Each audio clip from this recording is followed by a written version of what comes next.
Vengassery NSS ഹൈസ്കൂളിൽ digital പത്രം പ്രകാശനം ചെയ്തു.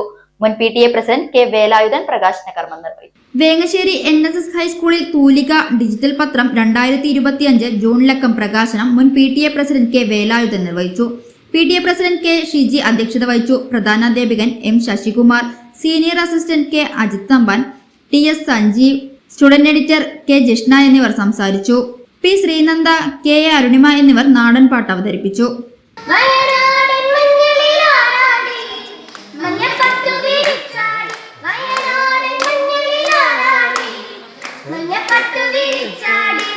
ആലില വയറിൽ നല്ല മണിക്കിലുക്കം